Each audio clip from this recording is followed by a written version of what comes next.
Welcome to Imru Library series of talks where we explore literature, stories, and the visual representations of the 1994 genocide against Tutsi in Rwanda.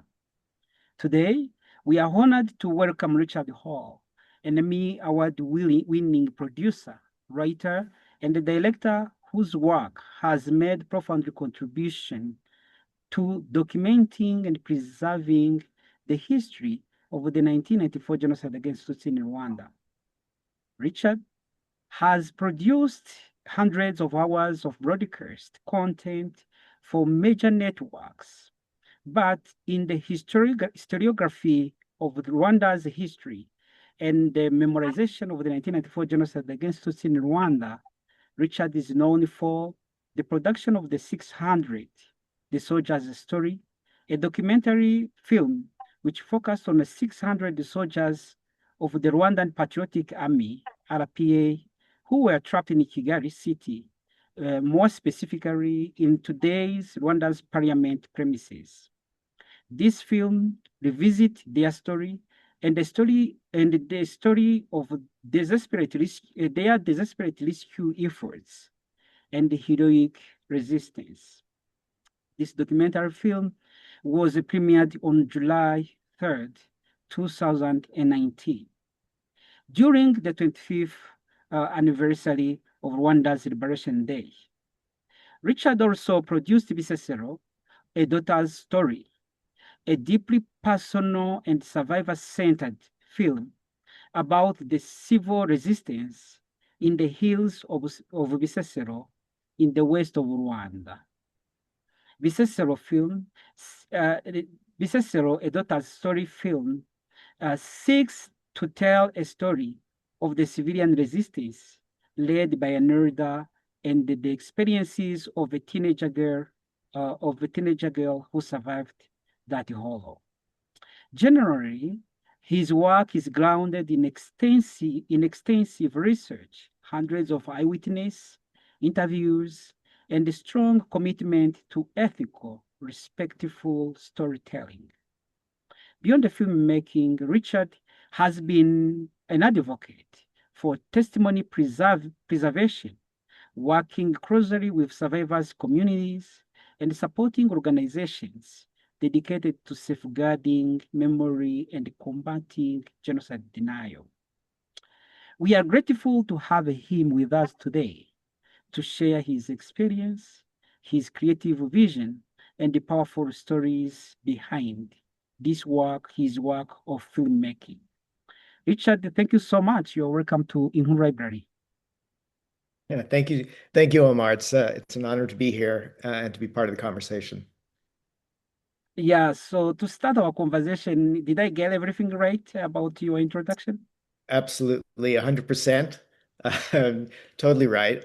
I would like also just to say that, even I have a suspicion of a non-Rwandan trying to tell accurate stories about the 1994 genocide against the Tutsi. And, once I took on that task, I tried to very much to leave all my Western, biases behind. And it does help that I am married into a family that went through that. And of course, my empathy is very high. But it's been a problem when people from the West or the North or wherever you want to call it start telling stories about this event in particular, that they get carried away with their own set of rules. And what I was trying to do when I was making the 600 was to let the soldiers and the survivors speak for themselves, and not to bring in any Western experts, not to bring in any Western journalists who were never there. Not to do the usual things, not to make up any stories that were convenient, from a Western narrative. So, my goal was to make an authentic documentary told by the participants themselves. And my goal with Bisesero is to do the same thing, but it's a more challenging story because it's a feature film, not a documentary. And it's a larger project. And it's also a project that I've enlisted the help of other Africans in Rwanda, in South Africa, in Nigeria, among other countries, to help me tell, because I do think there is a value in a Pan-African embrace of the true narratives of the 1994 genocide against the Tutsi. And it's been really gratifying for me to see the people that I work with from Rwanda, but also from Nigeria and South Africa on this film, um, you know, being searching for the actual story, searching for the truth, and making and wanting to share the truthful narrative so that it's presented in a way that the revisionists and the deniers can't argue against. And I think that's very important because it would be terrible for Rwanda to lose control of the narrative of its own history. And I'm just here to help. Uh, I'm not Rwandan, and I always remind myself, that I have to like keep the work grounded in authenticity. I like that approach of keep the authenticity of the story and the helping, of course, Rwandans and non-Rwandans, especially Africans, to tell the story of the 1994 genocide against Tutsi in Rwanda, but also to document the history of Rwanda in general, because I believe you worked on, your work cover both, since you worked on the story of Bisesero, which is the perpetuation of genocide, and the story of the 600 soldiers, which is also a history that that involve the liberation struggle, but also at the same time uh, which is connected to the history of what the background of even the Rwandan Patriotic Army soldiers in general, which is a refugee life in the exile since 1959. So your work really covered the whole history of Rwanda, and more specifically, of course, the 1994 genocide against Tutsi in general, or in a specific way. So should we say that, or may I ask what drew you, I mean, to start working on Rwandan story? The first day you you decided to work on this. What was your motivation? I was visiting Rwanda for the first time with my wife, and she's from Rwanda, and her cousin and her uncle. Now, the cousin is involved in media, and the uncle was part of the RPA. And they took me to the opening of the Campaign Against Genocide Museum in Kigali. It had just opened up within maybe 2 weeks before I got there. And it's a great museum. It tells the story of the 600, among other things, and the liberation by the RPA.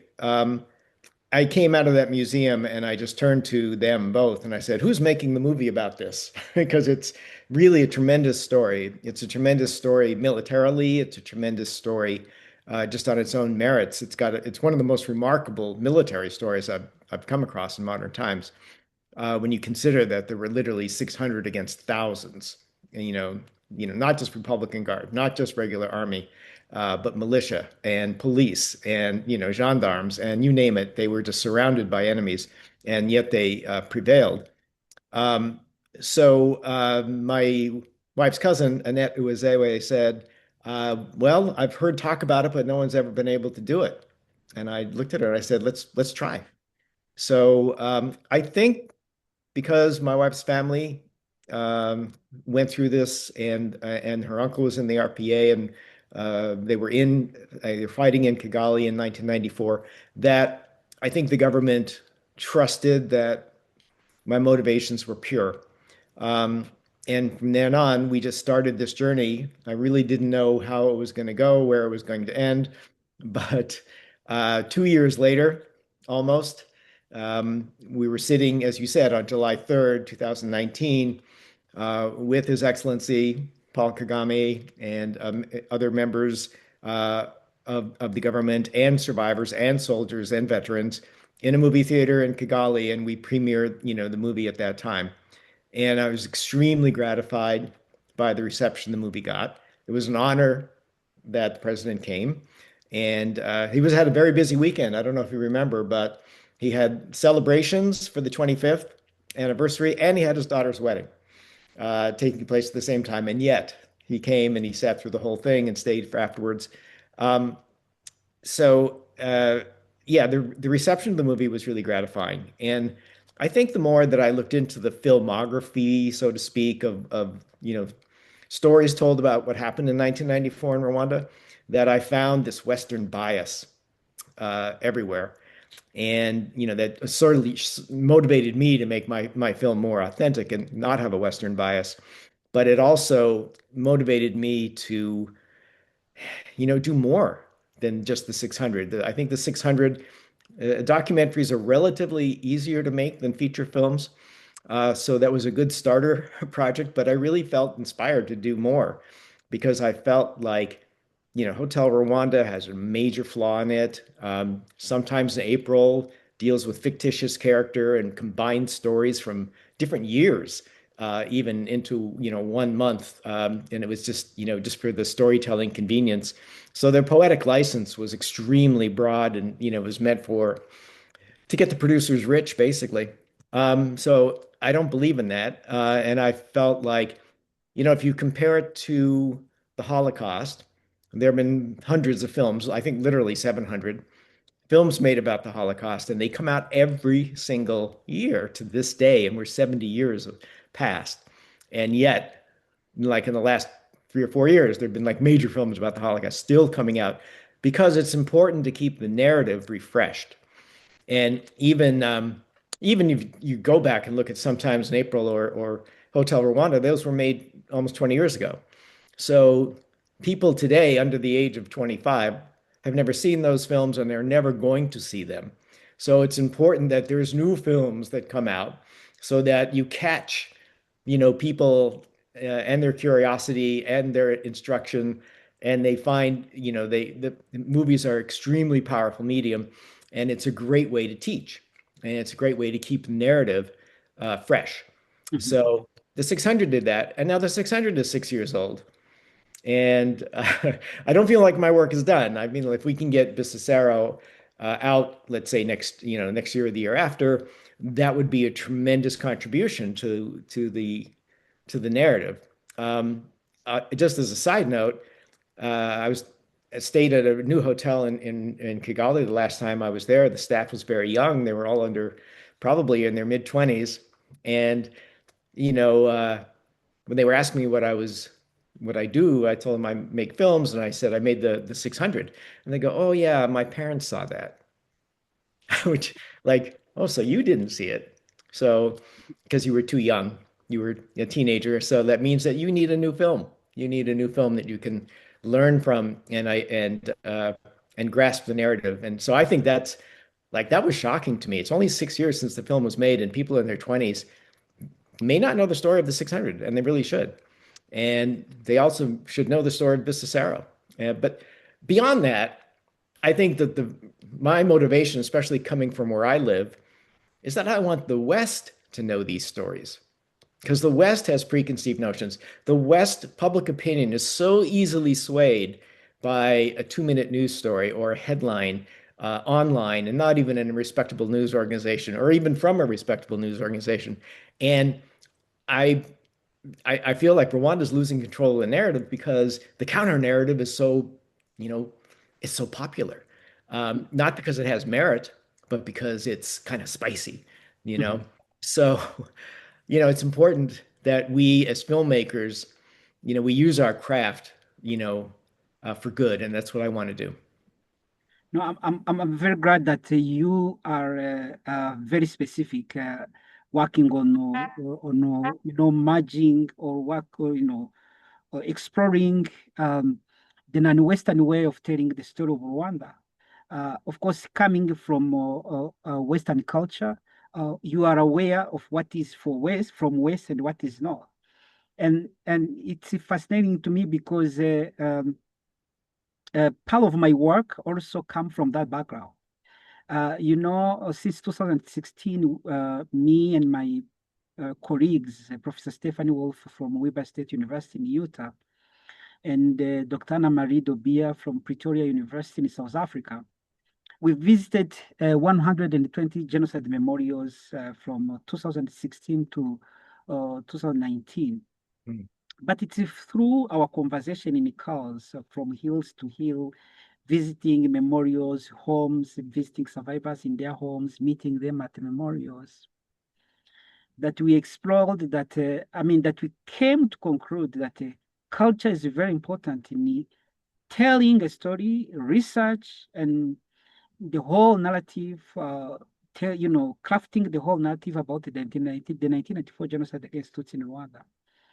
Because partly of the memorization of this genocide, there is what we borrowed from Holocaust memorization.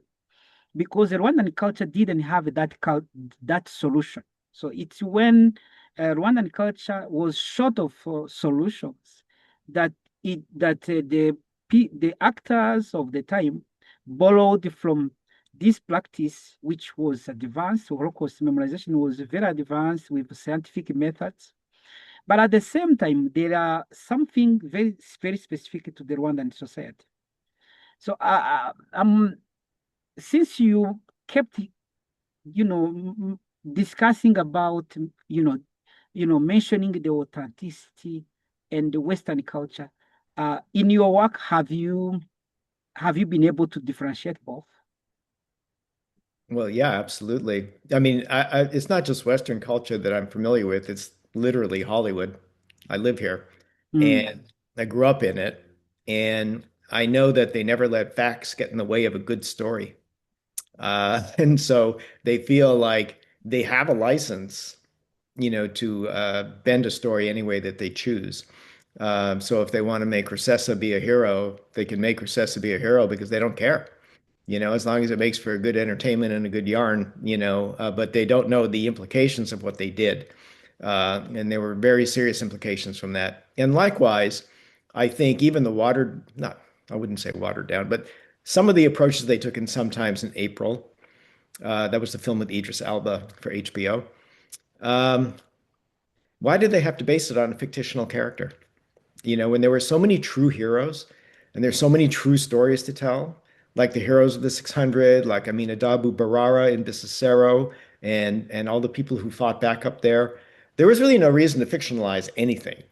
It's just a kind of a laziness that you don't want to get into. They took like an a la carte in Sometimes in April. They did a la carte. We'll take this story from 1998 at the girls' school. We'll take this story. We'll make up this character, and it's like so. When you have so much real stories to tell, what is the point other than enriching yourself as a movie maker? Um, you just did not care about the authenticity of your story, but you just took advantage, you exploited other events to make them fit your narrative.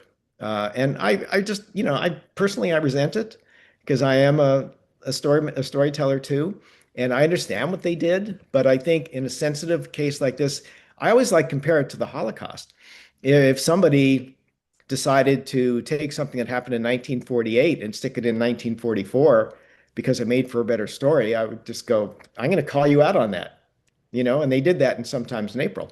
So it's to me, I think that truth is better than fiction, and and you can do that even in a feature film, even with some poetic license, because you have to condense the story to fit into 2 hours.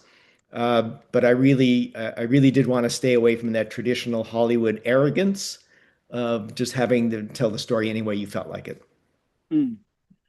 But Richard, don't you think that these gaps or whatever you qualified is also facilitated by the absence of Rwandan culture of filmmaking? Uh, so let me take a slightly different approach to answer your question. Um, as Rwanda was rebuilding its society from ground zero, it was not a priority. The arts were not a priority. How could they be? You had to like repair a country. You had to bring electricity and water back. You had to bring people back. You had to like find justice. You had to heal people. You had to bury people. It was like enormous task. And so the arts were not a high priority. And when they came along and said we're going to do, say, the Hotel Rwanda, I think the government was like, "Oh, okay," like hopefully it'll be good. And then, of course, it wasn't for one particular reason.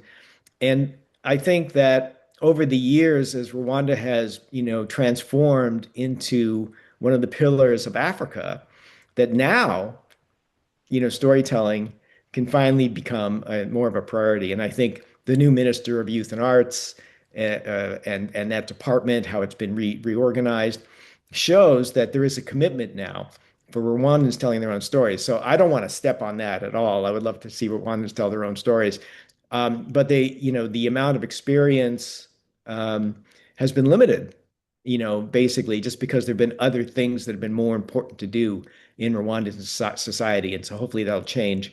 And for me, I'm here to nurture that along, but I also feel a strong commitment to keeping that narrative, like using whatever I can do to keep that narrative uh, going strong, the correct narrative about what 1994 and about what Rwanda's involvement in East Africa is today is all about that.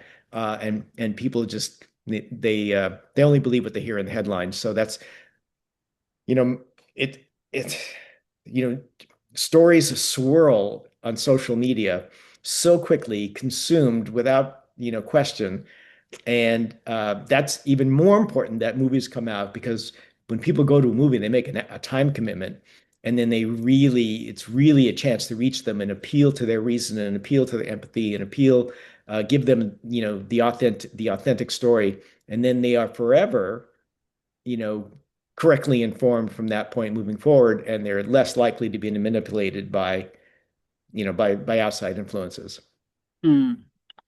Probably, let's revisit those, your observation and your analysis on this after probably see, I mean, hearing more about these two films you made. I know you talked about the 600 and, which inspired your interest on Rwanda first, working on Rwanda. And so the question probably I can ask on this film, how was your experience of balancing, for example, military history, which is the background of this film, and human stories? Well, in the 600, the only people that speak are either the soldiers who rescued and the people they rescued. Um, and so there was I thought, a really good balance, because the military story is extraordinary. Um, the thing that really stood out for me about, the why would 600 soldiers be able to fight against such odds? And the answer is most definitely ideology. They had a cause. The other side, when you're just like out to murder people for no reason, that's not a cause. And if you're fueled by drugs or alcohol, that's not a motivation. The RPA was very disciplined and had ideological training, and they had a goal, and they had cohesion, they had good training, and they had wonderful leaders. Um, that military story is just like almost not to be believed, that they were able to do what they were able to do. But it really says a lot about the opposition, about how corrupt they were, and evil, basically.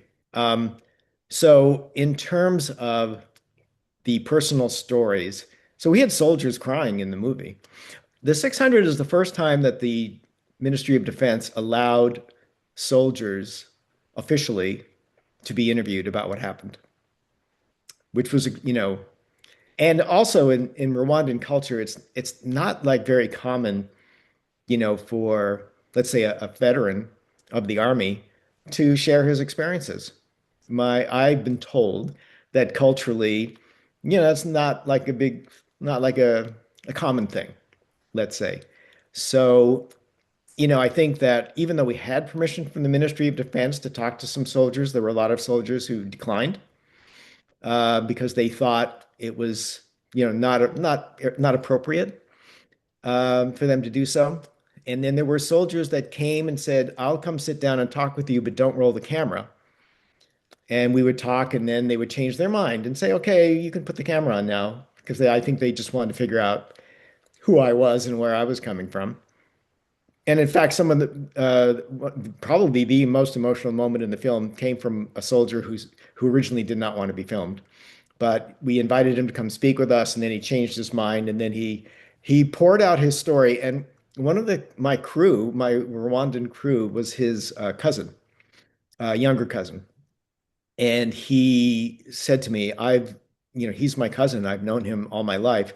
I never knew that story."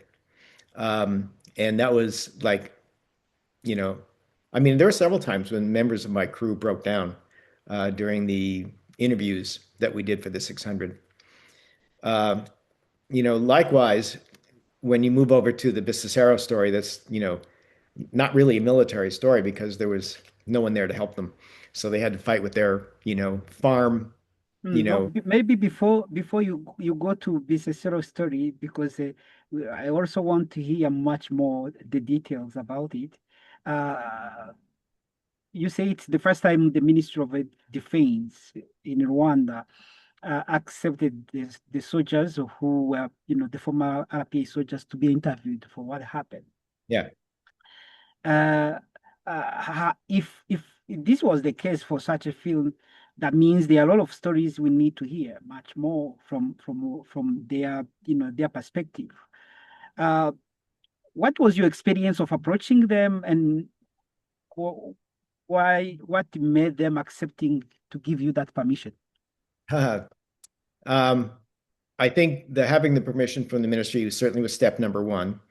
Step number two was, Kigali is not as big as it feels. People know each other, and I had, my wife's family connections. That was helpful. Sometimes, like even when we met Minister Kabarebe, you know, uh, I told him my wife's uncle is so and so, and he was, oh, because my wife's uncle was, um, a brave soldier, and certainly worthy of respect. So there was that connection with my wife's family that was helpful because they had been soldiers and they'd also been victims and then also survivors. Um, and I think when I sat down with the soldiers, mostly through an interpreter, um, that I told them, you know, the story of my wife's family. I said, I'm really doing this to pay honor to them, the ones who were heroes and the ones who were victims. And it's beginning of my journey to tell this story. And I don't want to stop with the 600, but I think the 600 is by itself one of the most extraordinary stories that I can think of. So uh, it was interesting. For example, it may have been a schedule thing, but there were some like high-ranking officers in the 600 that declined to be interviewed, and then there were some high-ranking officers that accepted to be interviewed. The higher the rank, the more work we had to do with them. That is to say, I would have to go visit them in their office, talk about the project, then invite them. We were filming at in Gachuriro. And then I would say, well, we're all set up. We have our studio set up in Gachuriro. If you want to come by, give me an hour, and I'd love to get, your thoughts. And I think once people sit down and start talking, once you get them to start talking, they continue to talk if they feel comfortable. Mm, And I've always been kind of a history nerd, and I'm also kind of a military history, nerd. And I really, when you're telling me something about your combat experience, I am all ears. I really want to know, and I will ask you questions and more questions, just because I want my curiosity to be satisfied because I'm so interested in that. And this was for me like amazing to have access to this particular story. And I think some of the people that I interviewed certainly felt that. And when it came to the survivors, of course, we had a counselor on set so that they could feel comfortable. And if they ever needed to take a break, we let them take a break. If they needed to think about it, the same process. We wouldn't roll the cameras until they were absolutely comfortable. And I think that's what you have to do when you're telling this story and dealing with the people who went through it. mhm. Yes. I mean, my colleague Stephanie participated in a joint writing of a paper recently. How do you research? How do you do research, field research?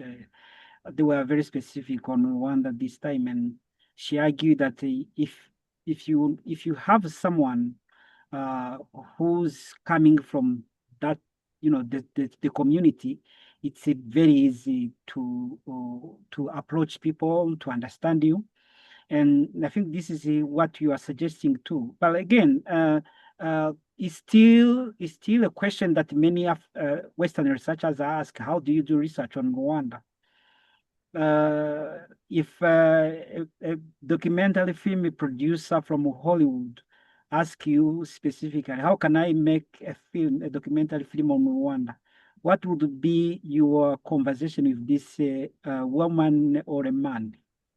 That's a really great question. Um, Clearly, and I think most documentary producers do this. You have to do an immersion process. Like it took 2 years to make the 600, and we're in our fourth year on Bisesero. Uh, the immersion is all important, and by immersion, I mean I must have interviewed over 100 people for the 600 at length, 60 or so of them on camera, 27 or so of them in the film. Uh, that is a lot of material to go through. Um, I think also, one has to be constantly schooled in Rwandan culture, also in the nuances of Kinyarwanda.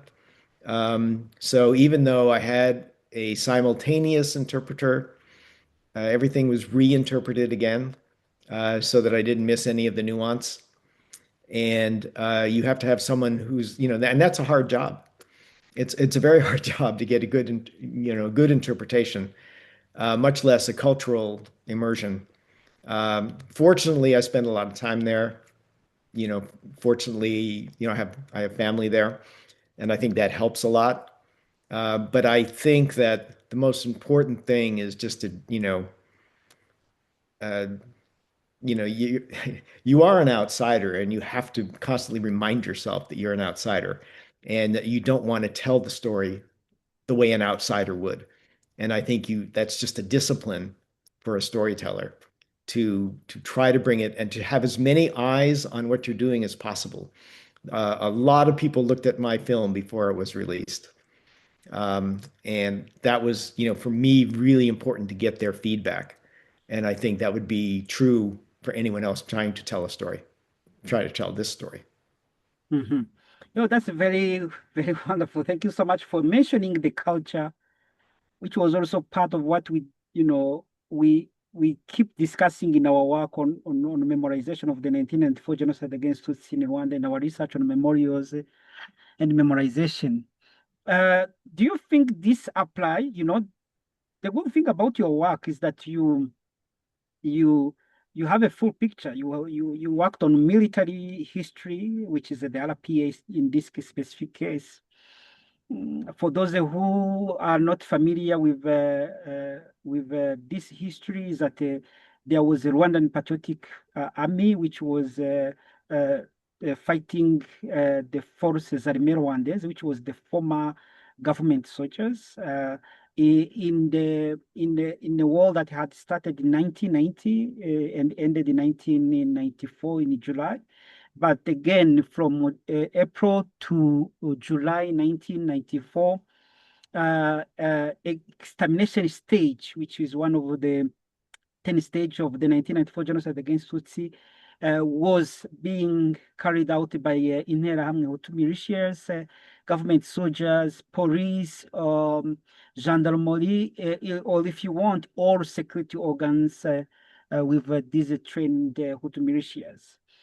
So when you mention RPA, for the people who are watching this conversation and who are not familiar with the context, this is at least the context.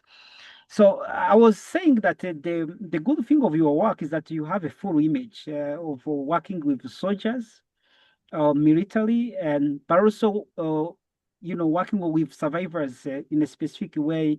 In this specific case, we the Bisesero story.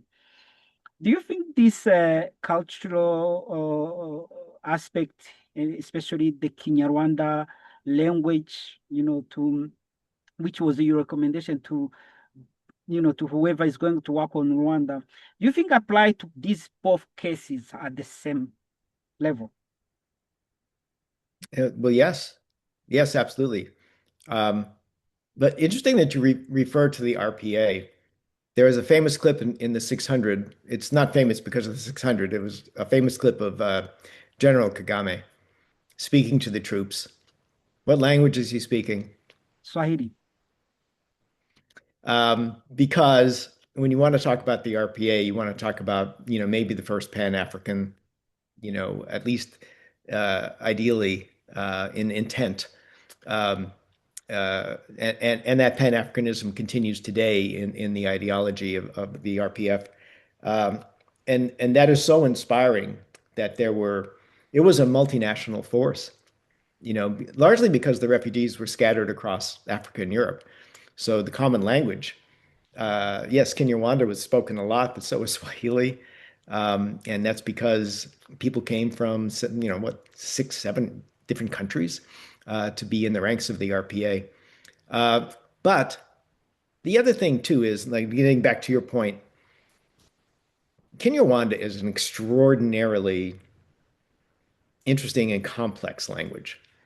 Uh, like I love to read books by scholastic. Uh, Ukasonga. yes, I read them in these really wonderful translations into English. But when I read about them, the nuances of her use of language are even greater than the translations can provide me. And sometimes I'll talk to my wife or someone else from Rwanda, and I'll say, uh, this is just, this book, Kibogo, for example, it's just wickedly funny. The way they're making, fun of the Padre and all that kind of stuff. It's just wicked. And they would go, oh yeah, yeah, yeah. Kinyarwanda can be very, very rough, with their language, but it's, and their humor can be very sharp. And those are things I will never be able to fully understand, but I can appreciate and never underestimate, the power of the language or the power of the culture. Thank you for making that point, Richard, of Kinyarwanda itself. One of the Rwandan linguists, Assumpta Mugiraneza, like to say that Rwandans didn't build castles like Europeans did, but Rwandans built castles in language. Mm. So they have hidden everything that led the society in the language. Of course, it's a very visual language. It's image create image language. Mukasong is very good in that, and thank you for highlighting her. She's a very good writer, very deep in Kinyarwanda and the Rwandan culture in general. That takes me to Bisesero, a story that you're still working on, I guess, I think. But also you have produced some of the footages, and you have also the website we have seen. But as you mentioned it, it looks like you're still working on it. Would you like to probably, you know, tell us more about Biseselo, a daughter's story, and why a daughter's story, yet the story is for resistance. Uh, so this story, that's a working title. Until you actually release the film, you can have any title. It remains to be seen what the eventual title will be. But right now, it was called A Daughter's Story because I wanted it to be clear that this is from the point of view of a 17-year-old, girl, daughter of Berara, fought by his side, as did the rest of his family, in the resistance in the hills. And I think well, there's two things I want to mention. One is that resistance was really family and community oriented. That was even though there were maybe as many as 50,000 people eventually that were coming to seek protection from Barara and his his lieutenants. It was like an extended family, where they put the men were here to protect, the elderly and the children, and the able-bodied women were there to collect the rocks and give them to the men. And it was a very well organized, resistance effort that, it had so many aspects to it. Like when the women in the middle of these devastating battles where they're fighting back with sticks and stones and farm instruments against weapons from the militia. The women were singing church hymns, to keep their spirits up.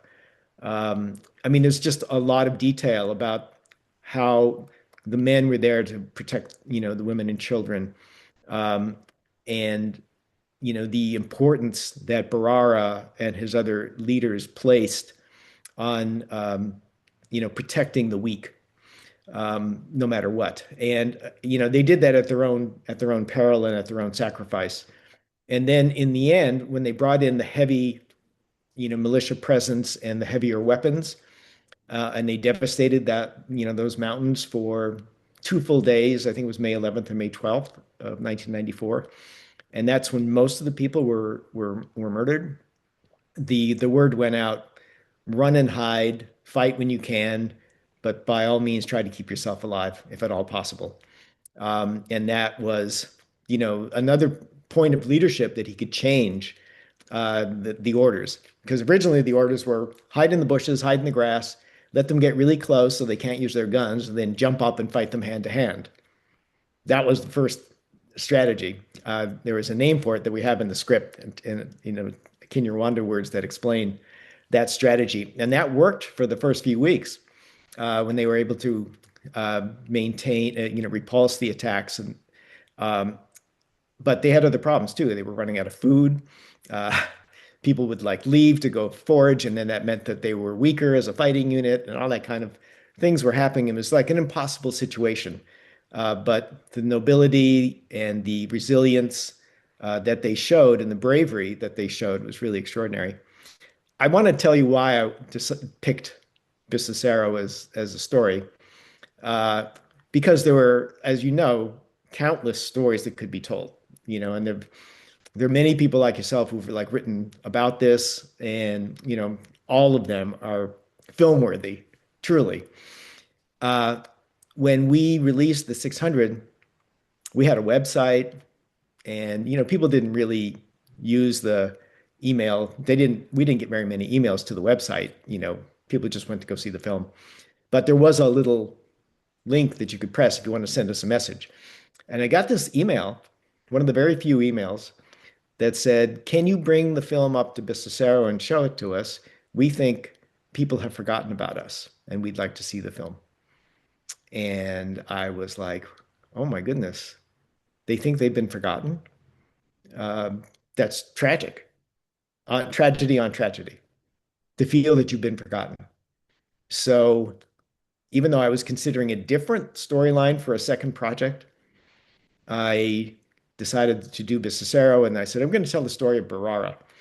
And then my team went up there and interviewed everybody they could find. Not even so much Epiphany, the daughter, but just everybody they could find. They came back, and Joel Karakesi, who's a Rwandan, writer and director, wrote up a treatment for me.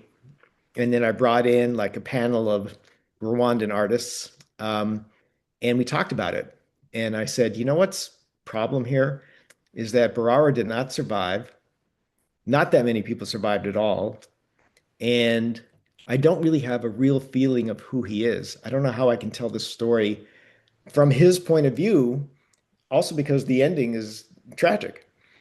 But I said, let's go back and spend more time with his children and find out if they have a strong point of view, a strong image of their father, and a story that could end with a little bit of hope at the end.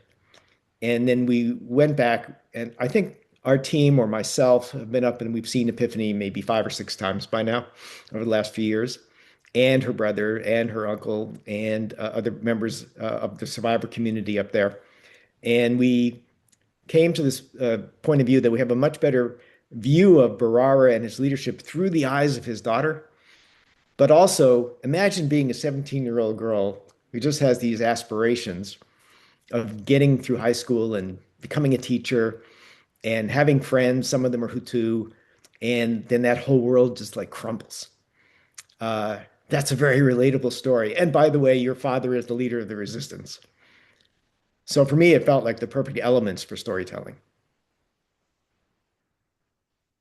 That's a very powerful, and it's fascinating to see how most of your stories, I mean, most of these projects starts from your visit, which shows the importance of visiting, field visits in Rwanda for those who are working on memorials and memorization. Some people rely on conferences when we meet in conferences and discuss, and you pick up from what someone's saying. But this experience you are sharing are really very fascinating. I It takes me. Oh, you want to say something? just want to say about visiting. So we recently we changed directors on the project. Uh, I was really fortunate. I had actually been talking with him for maybe 2 or 3 years. Mandla Dube is a director from South Africa. He did a couple of amazing films about the ANC struggle. He did Kalushi. He did the Silverton Siege. He's one of the leading directors on the continent, and I'd been pursuing him for like 2 or 3 years. And then recently, I connected with him again, and he said he was open to it. And I said, well, then you and I need to go to Rwanda. Because I knew that if he was thinking about it, but I had him, if I took him there and we walked the walk and we went to the places and he met Epiphany, um, I, I just knew that I would like make him zealous about doing this project, and that's what happened. It's a 3 hour drive from Kigali. You go up there, you hike around, uh, you hike up Muyira Hill. You go to the memorial, the genocide memorial there in Bisesero. We were there. We spent some time with Epiphany, of course, who's very, you know, in an understated way, very, very noble and very inspiring person. But when we were we were standing on top of Muyira Hill, which was the headquarter hill for the resistance, basically. And a man comes walking by with the hat and the walking stick and the boots, like the typical countryside um, guy. And he looked to be about 65 years old. And we just said, oh, hey, we're here, to make a film. He said, oh, I'm Barara's cousin.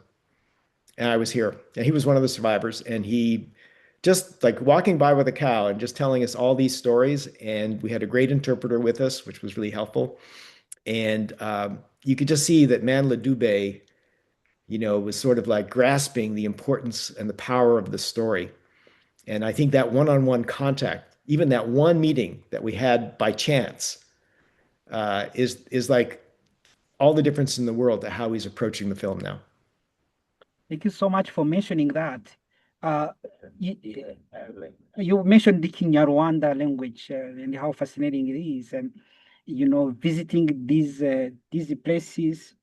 Of course, mentioning Muila Hill as a headquarter just reminded me that it's not where the memorial is built. The memorial is built on the other hill.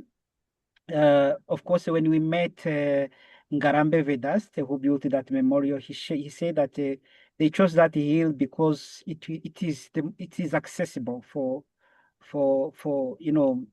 Muila Hill, which I also think that Ibilala and his colleagues who led the resistance maybe also chose that hill because it was not accessible. It's not even the highest hill in the area. Mm, It's interesting, but it has the best vantage point, 360. mm, Like where the memorial is, you have a good view, maybe 180 degrees. It's higher, but you can't see this way or that way. But if you go to Muyira Hill, it's interesting that we got there and we looked around and we go, oh, this is the headquarters hill. You can see what's going on because it's not that big a hill.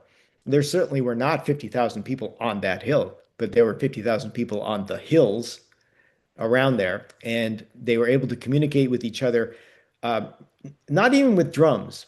They would take like plastic gas cans and beat on them as a way to communicate from hill to hill, for the resistance. Also, the attackers were doing the same thing. They were also, it was quite noisy, going on, but yeah, it was just strategically, it was an interesting place for him to end up. Hmm. No, this story, it's then now I'm discovering that strategy, the strategic choice of a 360 view of the hill. But Bisesero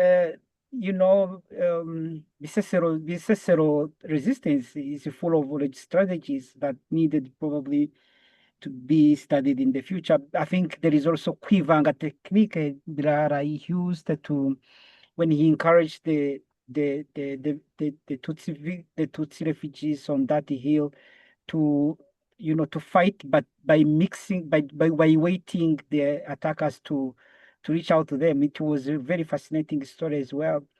So choosing this daughter of Ubirala, if I say that it reflects Western storytelling, I know. Let me give you a little bit of a little bit of extended. Let me extend this question by sharing my story when I was at Binghamton University in my class of creative writing.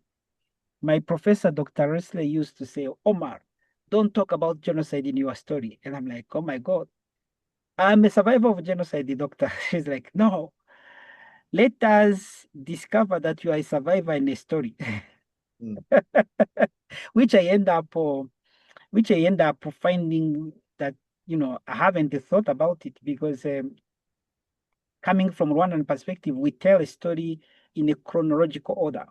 mm, And most, I mean, still a gap in the narrative of the 1984 genocide against Tutsi in Rwanda, the role of women in resistance. Many women on many resistance, at least those which are known so far, the Bisesero, the Narama in Bugesera, the Songa in Butare in the south, or Gashirabuba in the west. The common or many other places that were attacked, which didn't have a very, very big resistance.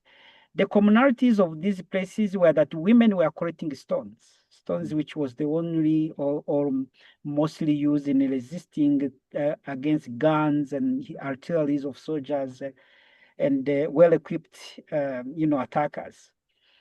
But in telling a story, it reminded me that most of the time we know men who led resistance. We know that there was resistance of strong men who died first because they were on the first front, but we don't know much more about the women who collected the stones. What were the stories they were talking about when they were collecting those stones, giving to young boys who would hand over the stones to the men and the young, the elder boys on the front.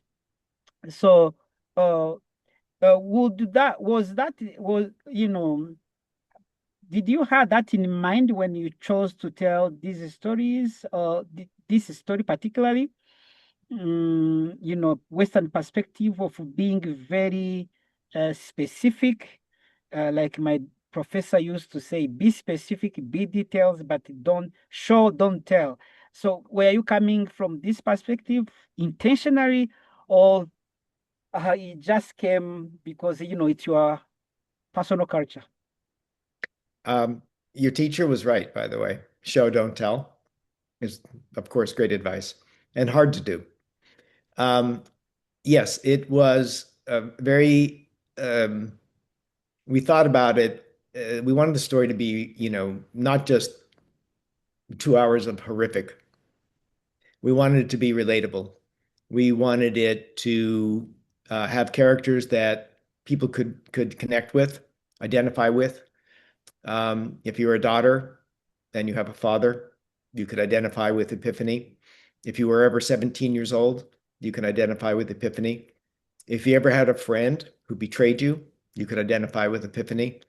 If you ever lost a family member, you could identify with Epiphany. So she was sort of like there were many circles of light emanating from her, telling the story from her point of view.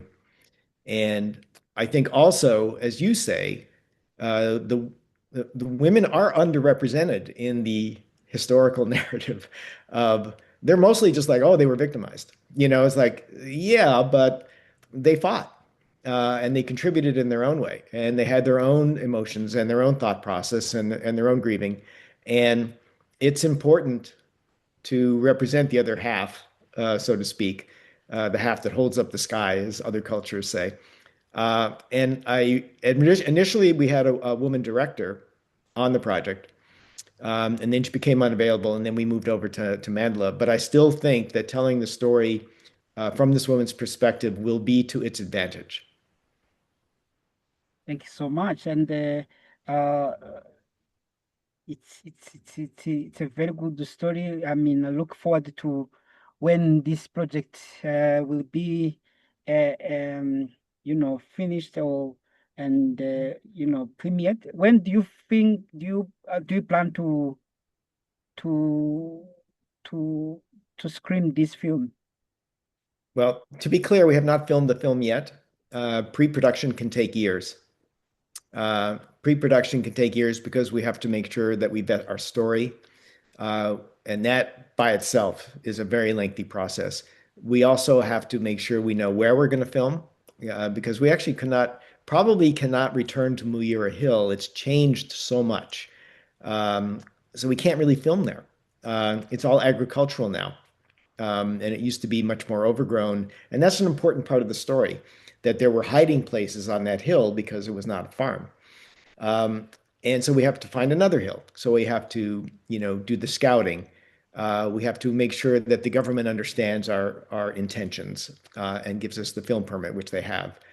The most important thing and the biggest impediment to making a feature film is the cost. And the movie industry has not been thriving, apart from blockbuster films like Marvel and stuff like that. Independent films are really, really, really struggling, and it's very hard because anybody who invests in a film, they want to get their money back. And it's hard to say, oh, a film about Africa, you know, uh, without a white actor in it, which is another formula that everybody uses all the time. Like, oh, let's focus on Romeo Dallaire in this film because we need Nick Nolte, who will be a box office draw. So there were no foreigners, no white people in the 600, and they're not going to. The only people that are going to be in Bisesero, who are not Rwandan, are going to be some French soldiers who showed up near the end, and French soldiers who trained the militia. So that's authentic, but we're not telling the story of the French soldier because that would be wrong. They're more like they are a symbol for the indifference. They are a symbol for backing the wrong side. They are a symbol for complicity. They don't really deserve, any more attention than that. So it's a long way of me saying it's like, yeah, we are hopeful to go into production in April and May of 2026. Because Mandela is now involved, we've attracted a lot more interest. I think after a long process with the government as it recreated its Ministry of Youth and Arts, we now have a commitment of the things that we need from Rwanda to make this film happen. And it's just a question of putting all the pieces together. I think I've said before that putting together funding for an independent feature film from Africa is probably just as hard as anything else you could ever do in the entertainment business. And so that's what we've been doing. I understand. I mean, probably to as we are, we are about to wrap up our conversation. But before that, I will also ask you some challenges and how do you think to mitigate them? I think you are partly mentioning them. Partly is the culture. Um, what Western, audience and investors expect. versus what Rwandans, Africans in particular, are interested in, especially because both cultures are different. Western culture of writing, visual representation, I would say scientific and the technology, tech-based culture. Rwandan culture, African culture, which is more oral culture. Merging both and them and tell these stories, it's a huge work, which reminded me the when Nick Hughes filmed that footage which became very known of the 1994 genocide against Tutsi, the massacre scene. He filmed in April, which was happening in Gikondo so far, because through the work of Thompson, now we know where it happens and the details around it. We know that journalists who are in the place were not allowed to film such scenarios. So this brings me to uh, uh, these demands or needs from both Western perspective and the Rwandan perspectives, which sometimes are not you know are not matched or are not connected or linked. How do you think we can overcome this challenge and why? Hmm.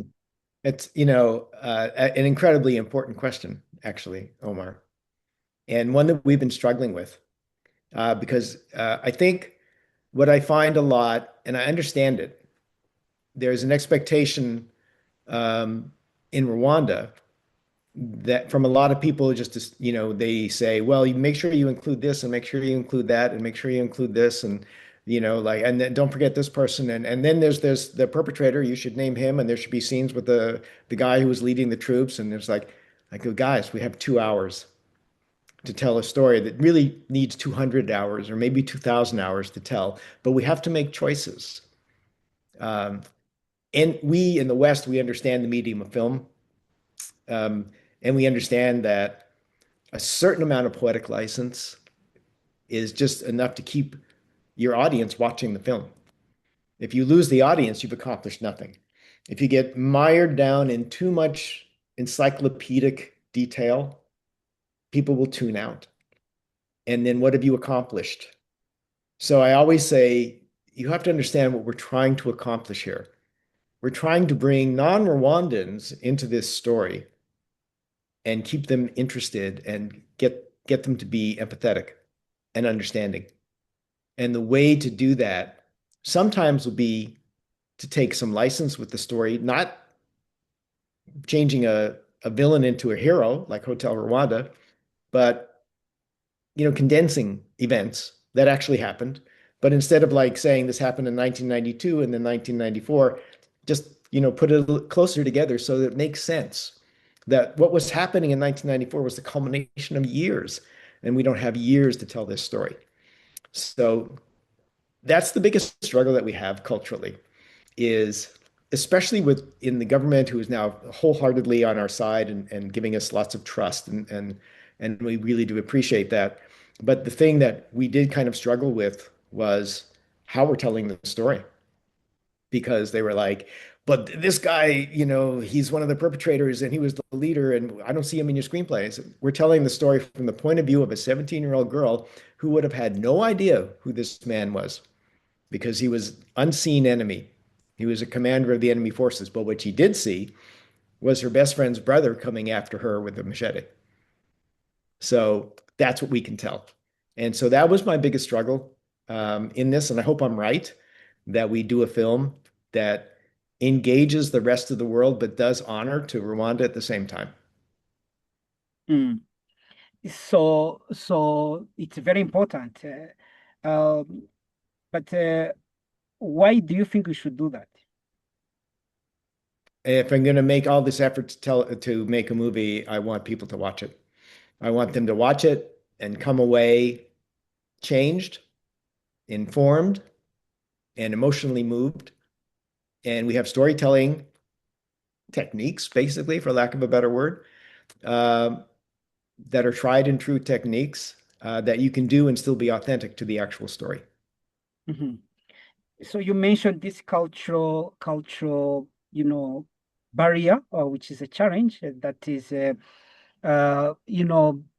in both sides. There is a challenge, cultural challenge in the Western perspective, especially in the audience, that we want them to be interested in our work much more, because, as you say, the audience is very important. But again, there is a Rwandan audience, which also has a story and which is also part of the story, to engage them culturally, and the cultural difference, it's still a challenge. But there is also, I don't know your experience in our work. We encountered the emotional. Of course, we are dealing with genocide, the loss of people. There is a traumatic memories and emotions. There is this challenge in this work. What was your experience in producing both films? How do you deal with this as a challenge? You know, um, there are some in Rwanda who don't want the movie to be made. Um, you know, that feel for two reasons that are very different. One, because of the experience of Hotel Rwanda, they just don't want to repeat that experience, no matter how trustworthy I would appear to them after making the 600. There are others who just say, we don't need to stir this up. Um, and I understand that emotion, but I do believe that it's like I said, like those young people that worked at the Zaria Hotel who did not know the story of the 600, who did not know about Bisesero. It's for them. It's for them. And it's for the rest of the world. So the rest of the world can always balance the crazy narratives about Rwanda that appear in the Western press with what they've experienced from an authentic movie that tells them the opposite. So it is not an easy subject to tackle for all of these reasons. I'm sure you know. And I think it can be traumatic. Um, for example, there are members of my wife's family who didn't never watch the 600. You know, they, it's not, and we went in the 600. We were, I thought fairly respectful of, not getting too involved in the visuals, such as they are. But yeah, it's a difficult subject. It's a very difficult subject. But then again, my model is like I've watched hundreds of films about the Holocaust, and some are more um, pointed than others. Some just tell the story of a piano player running around Warsaw. Some tell the stories of what happened in the camps. Some, there's like so many different stories to tell, millions. Um, and which stories are the most important to tell? I believe that Bisesero is a story of community and family and resilience and sacrifice, is a story that has, with a big epilogue that shows Rwanda today at the end, that shows Epiphany today at the end, with her own family renewed, um, carrying on the memory of all the people that she lost, but at the same time starting a new family, and living in the same place where everything happened. Um, I think that's an important and really powerful story to tell. Mm. Uh, Talking about the culture, the trauma, in our work, we interviewed 150 genocide survivors, and there is one question that came along our visit, that came from Stefan. I mean, from both Stefan and Anna Marie. They are coming also from Western perspectives, Mm. and we're interested to know why some stories have gaps. Uh, for example, some survivors will tell a story. In the middle of story, they stop, they cry, and then when they restart a story, you find that there is no connection. For example, this woman in the West told us that 4 men took me in the backyard, in a small backyard, in the small house in the backyard. She cried. She stopped and cried. Then uh, after a while, she said, and after 4 days, I found myself, I went myself to hide in the sorghum plantation. We are missing a story of those four men, what they were doing in that house. Did they spend it there in 4 days? So they were asking me questions. But coming from survivor's perspective, I was expecting them to understand that this was a rape case. Until we had that conversation, so we started then interpreting those or asking follow-up questions from those stories gaps, which we end up calling them the muted voices. Have you had this challenge? Absolutely. Absolutely. Absolutely. I do feel that when we did the 600, we had extraordinary support from GERG, which is a survivors organization.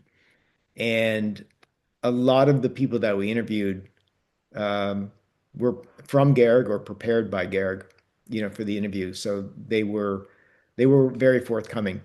It's interesting though that you mentioned this because there's a difference between testimony and interview. Testimony, you want to know everything because you want the historical record to be complete. I understand that. There are many things that I don't ask survivors because I don't need to know them. For the interview, like I said, I'm doing a 2-hour movie about an event that could be told in 200 hours. Do I really need to know? Do I know enough to tell an effective story? If I feel I didn't know enough, or if there's something that was important they're missing, then I would do a follow-up. But if they don't feel comfortable talking about it, I'm not gonna. I have more than enough to work with, and I know how traumatic it can be. And like even for example, one of the times we went to go visit Epiphany, we were using an interpreter, and one of the members of my team was not speaking Kinyarwanda, and he said, "Oh, we were talking about the death of Barara," and my colleague said, "Oh, ask her if she saw her father die." And I said, "No, don't ask her that. We don't need to know that if she saw her father die. We just need to know how she feels her father died, and whatever she wants to share about that is enough for us because death is final. How he died, every gory detail, is not going to make it into the film anyway. Uh, it's not really something that we need to know. So that's the difference for me between doing an interview and a testimony. That there are things, there are so many gaps in the story of Bisesero. And if I was doing a 10-part feature film with 20 hours, I'd probably dive deeper as I could. But I also don't want to like traumatize anybody that was involved. And sometimes we find out about stuff, like I would say accidentally, that fills in the gap for us. Like the story I told you about the man with the cow on Muir Hill filled in so many gaps for us about Barara, even though we'd spent 3 years talking to survivors up there, but we had never talked to him. In that 20-minute conversation, we got important detail. And you just never know where it's going to come from. And if it didn't come from the other people, it's because they didn't feel comfortable sharing it. Or they were younger at the time and they had a different perspective because he was roughly contemporaneous with Barara, maybe 10 years younger. So that's different from being his child. And you see people in a different way. So I feel that, yeah, I mean, I'm very familiar with gaps.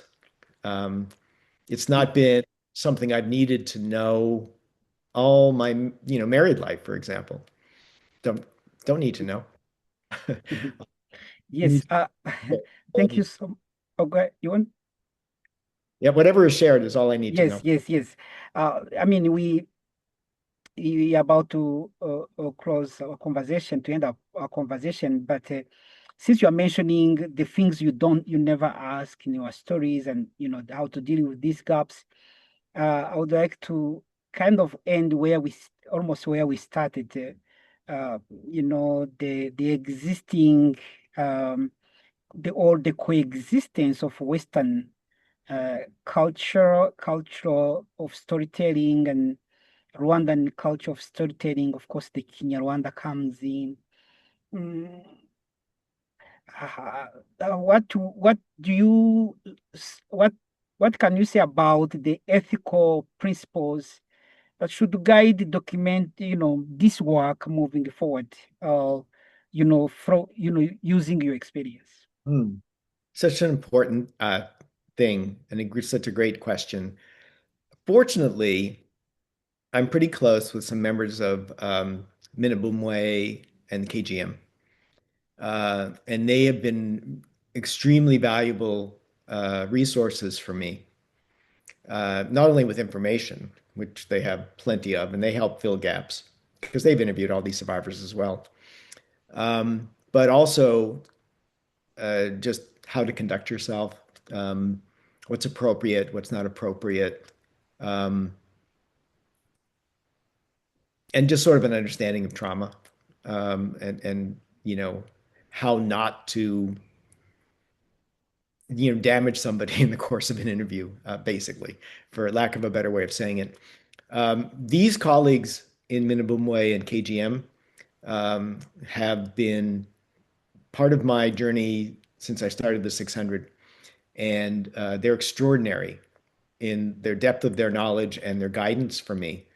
And I think without them, I would have made mistakes that Westerners usually make. Mhm.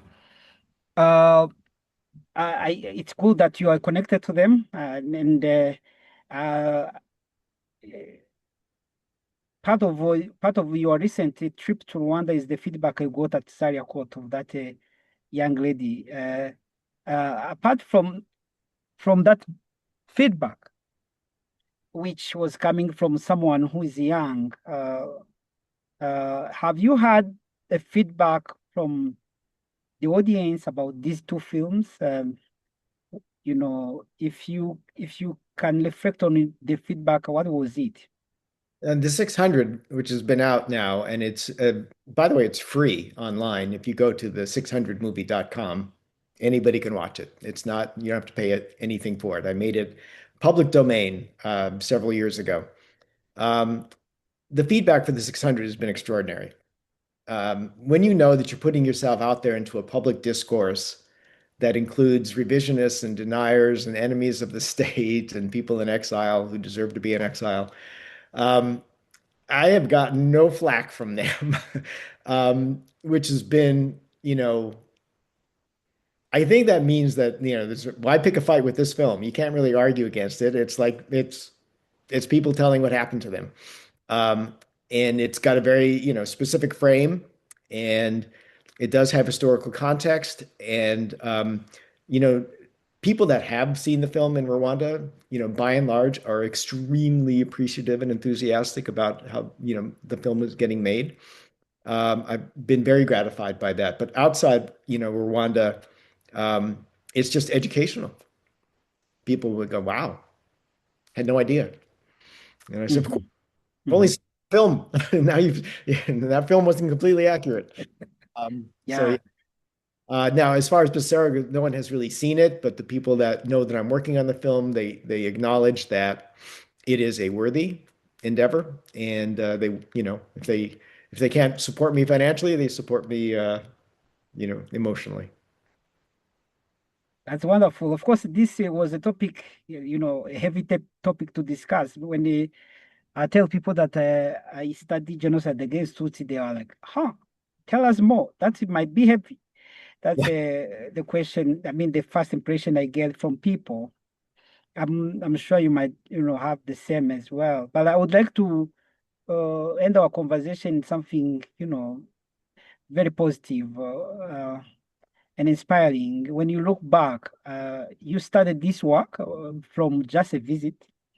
and the curiosity that came from that visit or visit, because it's always a visit, if I understood well, that has been inspiring you to start one of each of these two projects.